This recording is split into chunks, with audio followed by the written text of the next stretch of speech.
Hey guys, hey Coach Bill Sandillo coming to you from Chandler, Arizona.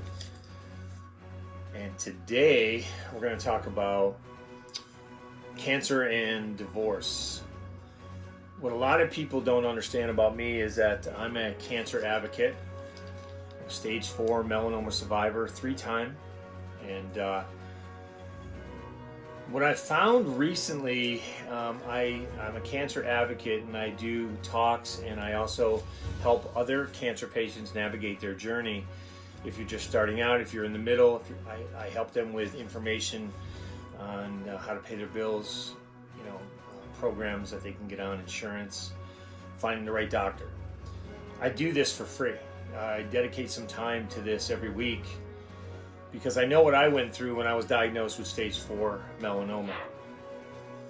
So, as a stage 4 cancer survivor, I've had to learn along the way. And what I learned from how it affected family is what I really want to talk to you guys about today. I recently went through a divorce. It started 3.5 years ago now. And when I first got diagnosed with cancer, I had 2 small kids and my marriage was on the rocks. We weren't getting along. But I thought cancer would kind of bring us together as a family and make us partners.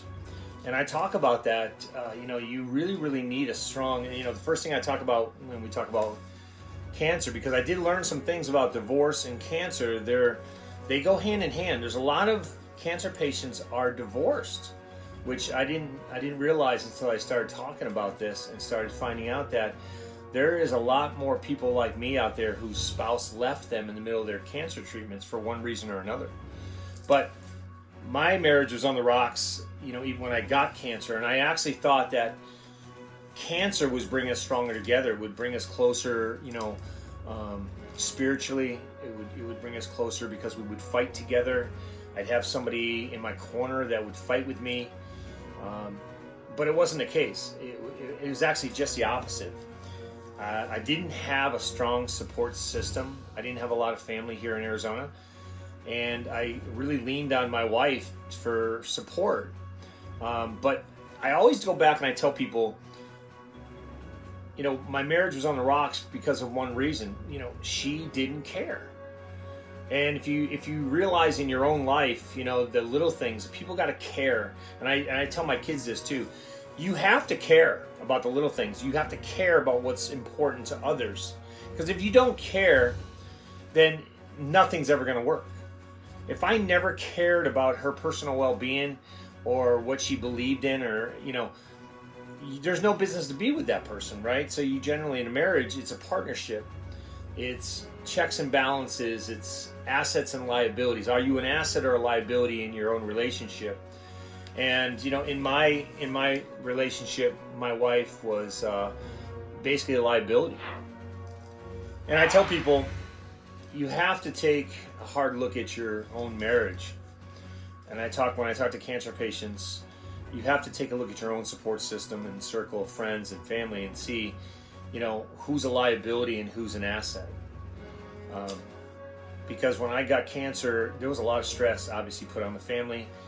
Being the only person who worked in the family, my ex-wife didn't work. We weren't bringing in any more income.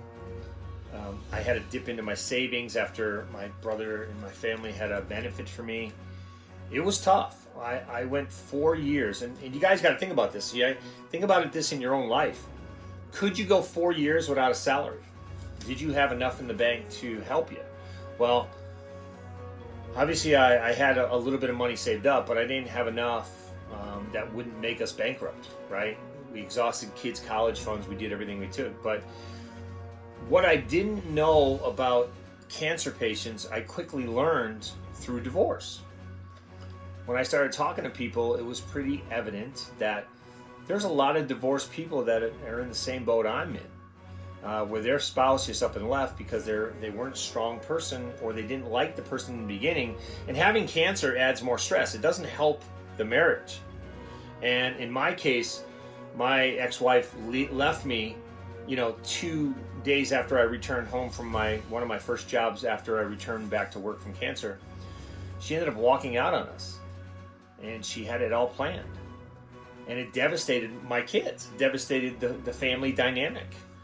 I tell people it didn't bother me like a lot of people thought it would.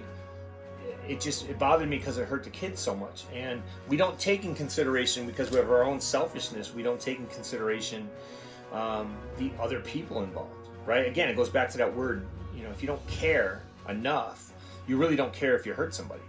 And 2 days later, I had chemotherapy. So I was going through chemo by myself again and still fighting cancer because it had come back a third time. And then I realized something as I'm looking at my own marriage, and I'm doing counseling with other cancer patients. I realized there's a pattern of behavior here. So looking at my ex-wife and how she grew up, she was a high school dropout because she got kicked out of her house when she was 18.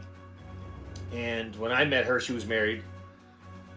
And then when she walked out on her first husband, she told me she was a victim. And I felt sorry for her. I fell into that trap, right? When you're a good person, you want to help people like I wanted to do. And I fell for it. And I thought that she was a victim for everything she did. And I realized there's a pattern of behavior here. It stemmed from when she grew up. Her parents kicked her out of the house. Her parents never celebrated anything because they were Jehovah's Witness. They never celebrated holidays or birthdays. So she didn't really have that experience, that love and understanding of a close-knit family. And I really felt sorry for her, to be honest with you. And then when she got divorced and I started dating her, I fell into that trap. I fell into the victim trap. She said she was a victim, and you try to help people. And I quickly realized after I got married is that she started to say the same things about me, that she said about her first husband and she said about her parents. And you could tell there was a pattern of behavior. And we have to break that chain. I tell my kids all the time that in divorce, we have to break the chain where you feel like a victim for everything. Because you don't want to get up and work, and you don't want to help, you don't want to do anything because that's all you know. You have to break that chain, and really, that's what I'm trying to do with my own kids, and I'm trying to let them understand we have to break those patterns of behavior that started when we were kids. And for my ex-wife, that's what it was. So now that I finally knew that, and I started to talk about inner circle and love and support with my cancer talks, I realized that I wasn't alone here. As much as I thought I was on an island because it was my situation, I wasn't. I was one of the masses of people that have lost spouses due to their cancer diagnosis. So now I talk to cancer patients about fighting on the front lines with their spouses and really, taking inventory of your roles. Because I think in marriage, we, with the divorce rate, approaching 60%, and that's what it is with cancer patients too, is that we got to take inventory when we get married, because the bottom line is if you're married, you're a partnership, and if you're not a partnership, if you're not in it for the other person, then eventually you're going to end up walking because you're not getting what you want out of the relationship. And I always tell my cancer patients this now, is that take accountability for what your role is now. So if you're a cancer patient, your role is to get better. Your job as the spouse is to pick up the pieces where you couldn't, where you left off, where you couldn't do it. That's what a partnership is.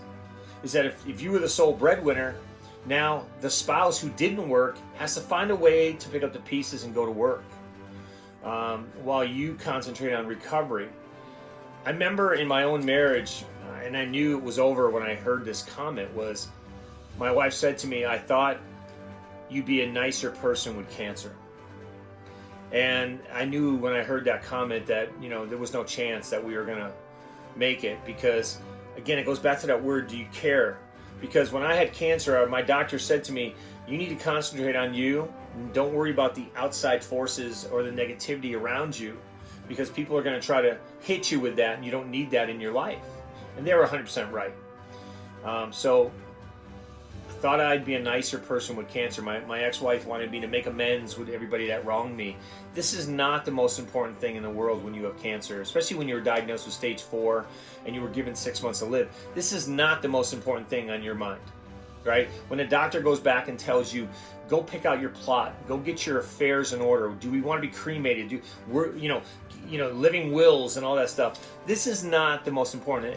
Was I not nice to somebody in my lifetime, right? So as I navigated the divorce part of it, I quickly realized that now I could share this information with other people that are going through the same thing I'm going through. Love and divorce, they go hand in hand sometimes, but cancer patients have the same divorce rate now as regular America because, when we get married, we're not in it for each other. We're in it for what we can get. And when the love goes away, there's no foundation. And so what are you left with? If you had kids, you're left with kids. Now they have to see how you interact with each other. And now our only job in divorce should be to be amicable so our kids can break the pattern and stop seeing the same things happening over and over. And so I tell people all the time that you're in it for the kids. In divorce, you shouldn't have to deal with the other person, and it should be amicable, right? But you guys should work in the best interest of the kids to keep things as normal as possible.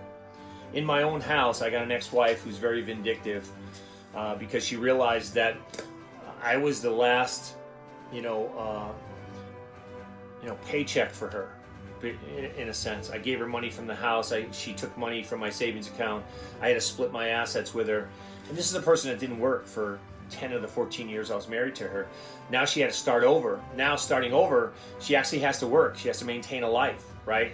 But now she's dating a friend of mine, and I think it's because my friend is falling into the same trap as I did. She's claiming to be the victim again. Now she's a single mother with 2 kids. She's a victim. And again, I try to convince my kids, and I say this in my cancer talks, we got to break the pattern of behavior where we think we're a victim for everything, when we're actually not a victim. Okay, we're a participant, and we got to get off our ass, and we got to work, and we got to make our lives what we make it, and we can't let anybody dictate otherwise. And so, love and marriage, love and divorce, it's hand in hand, guys. And I want everybody to know out there that as a cancer advocate, if you ever need assistance, you can hit me up. My email will be attached at the end of this video.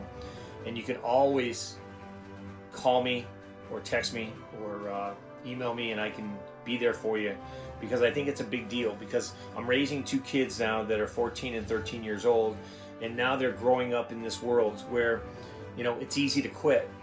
They've seen mom quit. They see things. It's easy just to quit and give up. And if I can tell anybody anything about divorce, is make it amicable, leave the attorneys out of it, don't let the courts dictate what you need to do, and work in the betterment of the kids if kids are involved. So that's my stance on love, divorce, and marriage, and I'll keep everybody aware of any more baseball stuff, any more cancer stuff, any more life stuff that keeps coming down the pike, because I need people to understand what their roles are, and if I can help, I definitely will. So have a great week, guys, and I'll talk to you again soon. I've been throw up the sex in